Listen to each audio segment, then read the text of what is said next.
know. I just feel like I was just so miserable. I had nobody to turn to. I'd lost everybody and everything. I don't know. That part of being an addict it's embarrassing and it's shameful, but I'm starting to learn how to kind of accept that that's decisions that I made. I'm not proud of it, but it's not who I am today.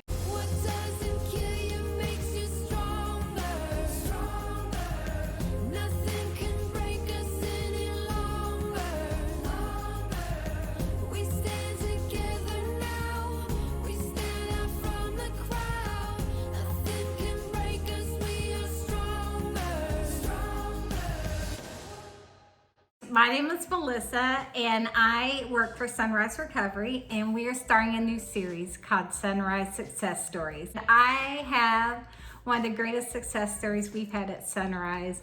My friend, Ginger Payne. Hey. Ginger is our recent first graduate of Sunrise IOP, which is intensive outpatient programming here in Jeffersonville. But more so, she also graduated from our inpatient facility. And so Ginger and I just have a long history. We wanted to share a little bit of that with you. So first of all, what's it feel like graduating 2 programs? Not just 1, but 2. I feel great, but it was a lot of work, but I've finally been able to get my life back. I've been able to get a job. Yeah. After how many years? At least 7. Yeah, 7 years. But it's been great. I mean, I've met a lot of really good people through recovery, especially through Sunrise. So I don't know, I just feel really grateful. I feel like I was never gonna be able to do it, and I was able to do it. I mean, what's so amazing about Ginger is she hadn't had a job. She didn't have a valid license.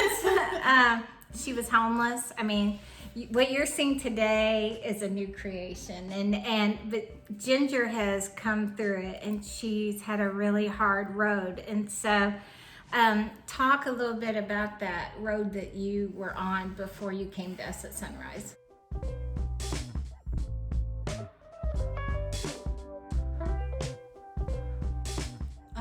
Well, I did spend a lot of time homeless, or staying with friends, but nothing was ever very stable. Right. I never really thought it was gonna get as bad as it did, but I was sleeping on benches and alleys, and did you ever dream your life would be like that? I mean, no, yeah, no, I never thought it was gonna be that I was even gonna ever start doing drugs the way that I did. I thought I was gonna go to college, I was gonna have a family of my own, kids maybe, but none of that happened. I spent 15 years abusing drugs. 15 years. Not just, she had a little bad spell. Ginger spent pretty much her adult life. Yeah. Like that, right? Yeah. And so how did it start? Because I always say no one grows up to be wanting to be a drug addict. No one grows up wanting to be an alcoholic. I'm 8 years in recovery. I never dreamed in my life that I would be on life support because of my addiction. Life happened. So how did it start for you? Well, I mean, I was just kind of partying like everybody else does whenever they're a teenager. Right. Of course, I started drinking, and I started when I was about 14. It didn't really become a problem though. My mom passed away when I was 17, and that's whenever I really started to use drugs to make me feel different, to feel better, to numb myself actually. I didn't really want to feel anything. I didn't want to work through it. And then a year after that, my dad was in an accident. He lived through it, but I think just so much pain from all that, the only way I could cope with it was by abusing drugs. At the time it was pain pills. So I didn't ever think it was gonna progress. I thought I had a hold on it. I thought that I was gonna be able to just quit whenever I wanted to, that I was doing it by choice, that there wasn't anything controlling me. And it wasn't long after that that it started to become a thing that I needed. Right. and I was starting to feel like I needed to feed that addiction. Not just because to numb the pain, but because I needed to stay well. I was starting to get sick not having it. I always say we shut down all that original pain that we don't even know what's under there because we pile so much junk on top of it. But then when we start getting sober, a lot of people will go back into their addiction because once you start feeling all that again, it's overwhelming. And then the physical part took over, and then you couldn't get on top of that. I remember that moment for me when I realized this is bigger than me. Did you ever have that kind of feeling, or did it just sneak up on you?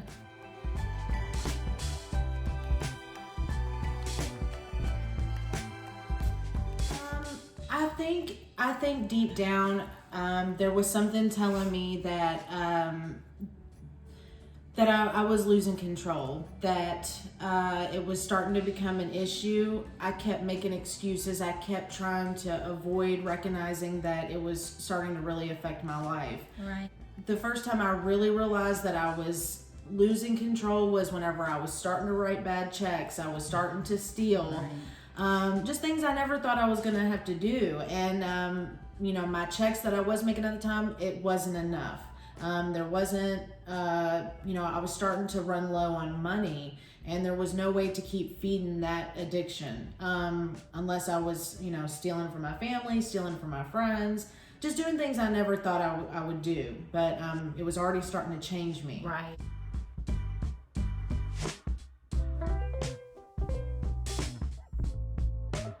So talk to me about how long you used heroin. I used heroin for about 6 years. Right. And I was at first just using it, snorting it. And then when I started IV using it, I really did. That's whenever everything kind of took a turn. That's whenever, I don't know. I feel like I had a little bit of myself before I started doing that, and then I feel like I completely lost myself after that. You went into the madness. We call it the madness a lot. Yes. You went into the madness, the darkness. Yeah. And I mean, I didn't really have a lot of friends that were using, but the couple people that I did know, at first I wasn't even doing it myself. I had someone doing it for me. What, the IV use? Yes, right. Yes. And so, because I didn't know how to do it, I didn't know anything about it. Looking back on it, I can see how, I made that decision, but the influence came from someone who, it wasn't to help me. It was to benefit them. So, I don't know. I feel like for me, it's, I don't know. That part of being an addict it's embarrassing and it's shameful, but, I'm starting to learn how to kind of accept that that's, decisions that I made. I'm not proud of it, but, it's not who I am today. It's scary, I'm sure, to look back and think about how you're in that world and you're half with it and half not with it. Yeah. I mean, it is, but for the grace of God that you're alive today, I would say. Yeah.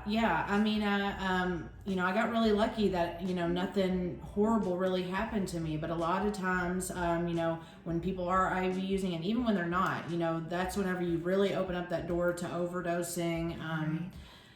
Right. It just really changes everything. It changes the whole game, and I don't know, I just did it for so long, and Right. It's okay. It's okay.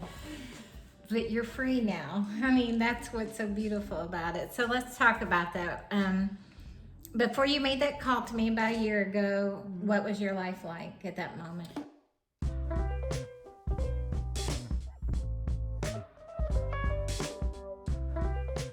I'd spent, I was basically homeless. I was living with my dad at the nursing home, and then he passed away. And then I was really, really homeless. Then I was actually, I had nowhere to go.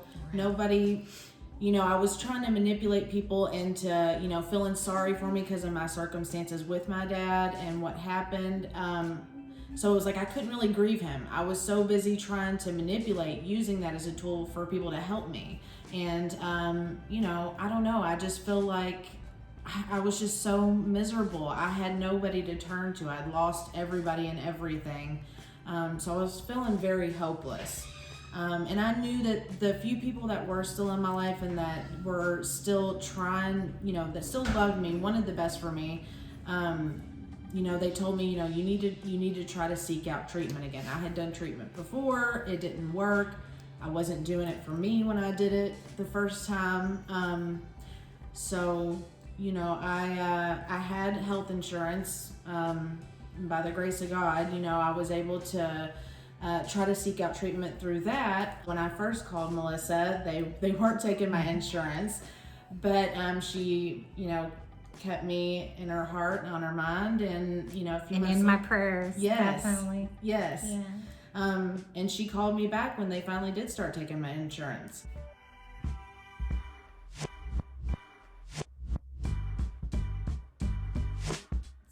So talk to me about where you were living, for lack of a better word, when you reached out to get help. Sometimes I would stay at like this motel in Jeff it was awful. Honestly, being out on the streets was probably a better idea than even being there. So I was living with friends sometimes. Like I was staying with friends, not living, but every once in a while I would stay at a friend's house. But usually I was staying downtown New Albany on the streets. I didn't have a car, so I would walk everywhere. Talk about Harvest Homecoming last year. Well, I would spend most of the day at the library until they closed. And once they closed, I would go outside. There was this one alley back there. It's like an alley to where Harvest Homecoming is.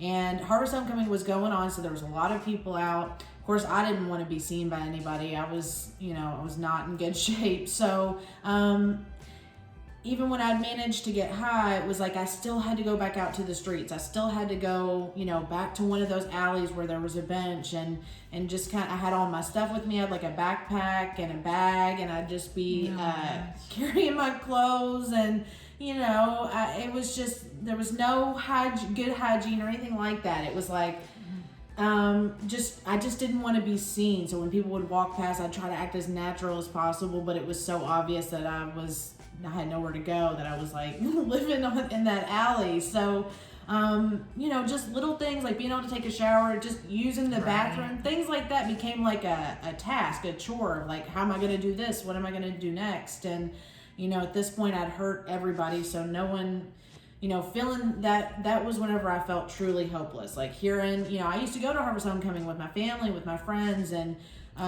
you smell all the food cooking, and you haven't eaten. It's such a miserable and hopeless way to live.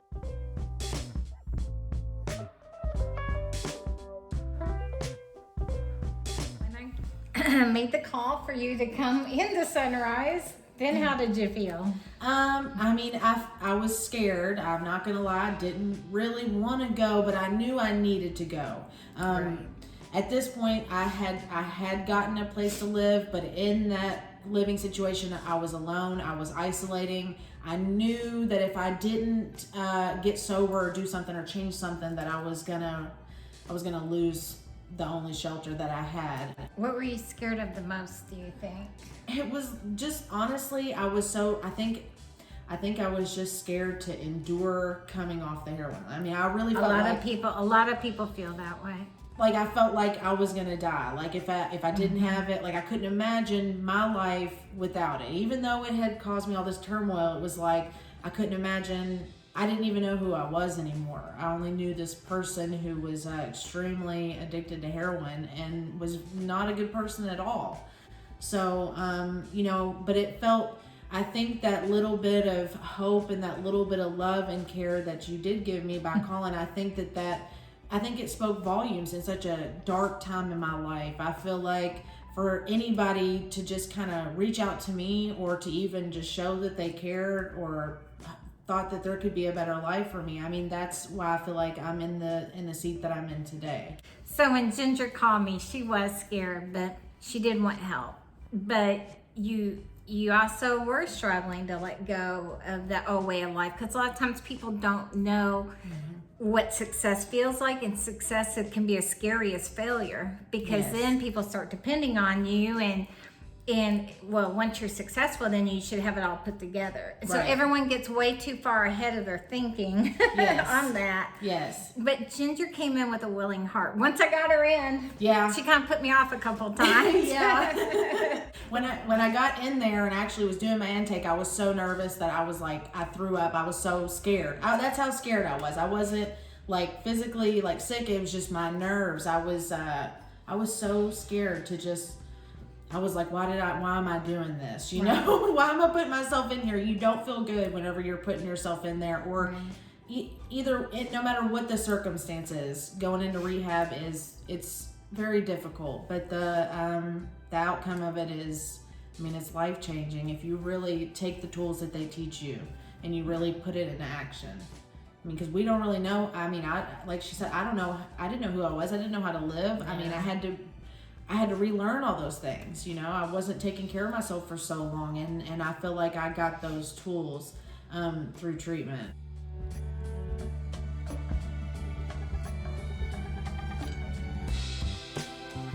So what was so great about Ginger is, even though she was scared, she came in with a willing heart and a willing and teachable spirit. And when we get that, then we can work wonders with folks, because all we do is walk beside her and help her accomplish her goals and provide her the education, because you do have to relearn a lot of things. But she came in just ready to get help. And then I always say, we'll love you until you can love yourself again. I felt like my social anxiety was so high because I was isolating for so long. I didn't know how to interact with people. Just going in there, the detox part of the treatment, I felt like was crucial. You know, they gave me my time to kind of start feeling better before they were, wanting me to go to classes. And once I did start going to classes, though, I really felt like I started to feel better. Yeah. I feel like whenever somebody's kind of teaching you and explaining to you why you do the things that you do, because sometimes I was like, I don't know why I'm doing this. Why do I keep hurting myself? Why do I keep on hurting everybody around me? And I feel like being in like a setting like that with other people just like me, and people just like me that are teaching, I feel like, I don't know, I can't think of one experience in there that wasn't great, other than just trying to overcome me and figure me out. That was probably the hardest thing. And of course, just coming off of heroin in general is difficult, but I feel like it was, I don't know, it was just I'm just really grateful for the experience. As difficult as it was, as hard as it was, I'm grateful that there was a place for me to go to get the help that I needed.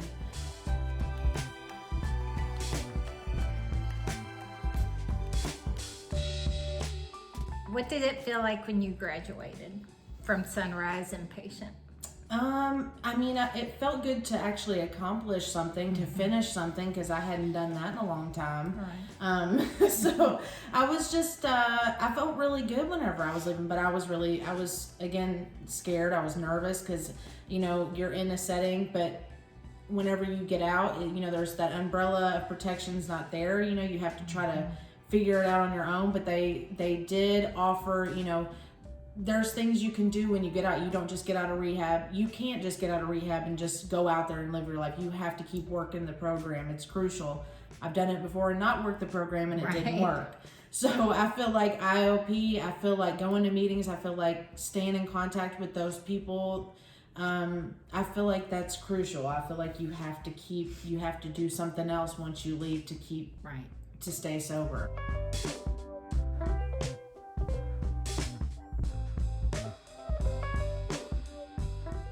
So talk about coming to an IOP, because a lot of people don't know what an intensive outpatient program is. So talk about what your experience has been like as a person who's participated in the IOP. Not only do you get to spend, class with a group setting with a therapist, you also have like the individual. I feel like those two things together, I feel like you can relearn the tools that you learned in rehab, but now that you're on the outside, you're actually putting those tools to action. Sometimes you need a reminder. You need to, there's so much going on whenever you're getting sober. Once you're finally out and you have to live a normal life, I feel like it's important to have those tools to keep, keep it fresh in your mind, because you really don't know what to do. The IOP is a good way to, it's a good link from treatment to the real world.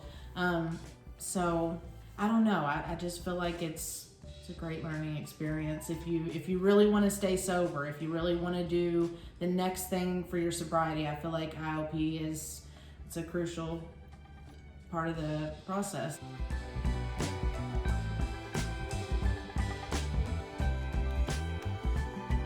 You know, you're kind of in a bubble in inpatient, and you need that. Just like she said, she needed that time away from society just to figure herself out.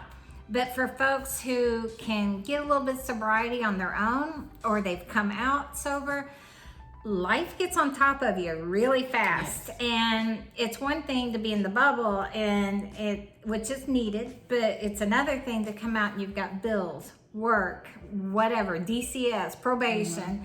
And so what we provide is that structure and support. And I'm a state certified peer recovery coach, and I've been in the madness too. So I'm able to be like, what's your day like? What are you feeling? What's happening? And then you get the therapy support, and then having the support of your peers in your group, and having you all ask each other questions, and kind of challenging each other along with learning that. But also, I think you really brought up a great point about recovery.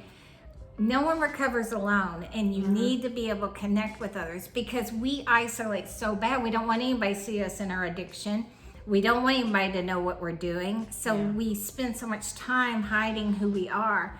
And here you get to connect with people who understand and who've been there with you. Just anything that holds you accountable is important. It's something, with, a lot of people that already kind of know you from Sunrise, maybe it's people you don't know. I feel like you have to have these experiences to move forward, to really grasp life and take the next step, because it is a difficult process, but it is possible. And I think that you have to, it takes some work. And sometimes, like for me personally, socializing and being in that setting, it's difficult for me sometimes, but every day it gets a little bit easier. And I feel like treatment, IOP, I feel like all of those things are what really, make that happen for me.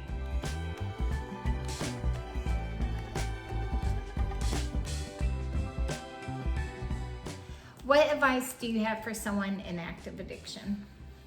I know that you're probably not happy. If you're even thinking about rehab or treatment, if you're like me, you're miserable. You don't see a way out. You don't see yourself becoming anything more than what you are right now.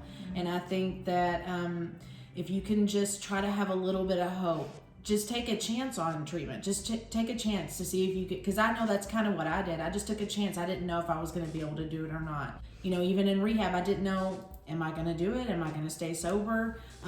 Once I started having people hold me accountable, once I started to love myself a little bit more, I didn't know that was possible. And anybody can get sober. Again, I know I said earlier, you don't have to lose everything first. If you still have your kids in your life, if you still have your parents, your friends, and they want you to get better. If you can somehow in yourself learn that you have to do it for you, no matter what anybody else says, if it's what you really want, and even if you don't really want it, if you just give it a chance, I think anybody can get sober if they just try and have a little bit of faith. It is very scary to be trapped in the madness, and that's what I think as peers we both know, where people are hiding in that dark place. We've been in that dark place. And so, like when Ginger called me, I didn't want her to feel alone. It makes me want to cry, because you do feel so alone. And she reached out, and you just hear when people are scared, and you're not alone. So I don't ever want anyone to feel that way if you just want to call and talk. Because like she said, that link back into the real world is what helps people. So just know that you matter. So how about for folks who are sober, but they've not done treatment? Maybe they've never gone inpatient, but they're barely hanging on. What kind of, or if they've been sober for a while and life's hard, what kind of advice do you have for folks about their sobriety?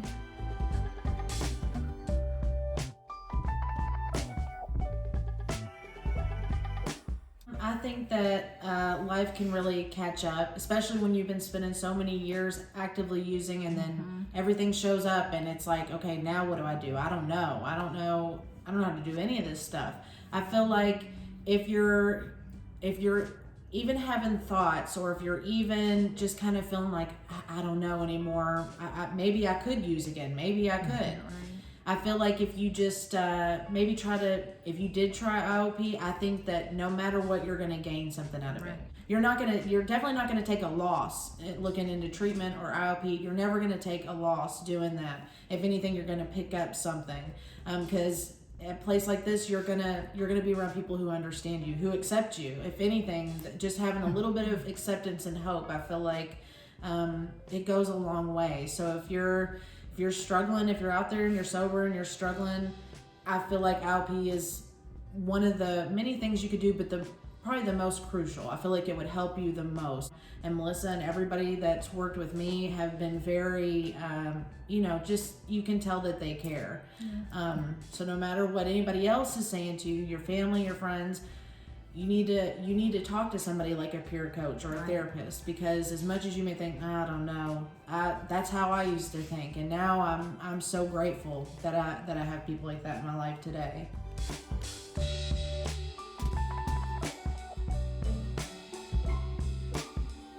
So you're now part of the Sunrise family 2 times over. What is the Sunrise difference to you? Well, I feel like the dual diagnosis is very important. I know that I struggle with depression, anxiety, some trauma. I know that that's why I probably started using in the first place. And I think that kind of working with that at the same time, dealing with whatever your addiction is, whatever you're struggling with, I think those two go hand in hand. So with Sunrise, I had done treatment before, but I never had people so hands-on with me, and that really just took that next step to try to see me, out of my addiction and help me. So I don't know. I think if you've lost everything, if you haven't, I feel like Sunrise will give you that little bit of hope if you just reach out. If you just reach out, they're gonna try to pull you all the way in and help you. They're not gonna just give up on you. It's kind of like a lifelong bond. Right. Going through something so difficult and having somebody really guide you through that, I feel like, I don't know. I mean, to me, it's special, and it's changed my life. I know that. So there you have it, Ginger Payne, 2 times graduate, and. Thank you, Ginger, for all you've done. You. We love Ginger. Love you. So if you need help, reach out to Sunrise Recovery. Just don't give up hope. Reach out. We love you. Love Bye. you. What doesn't kill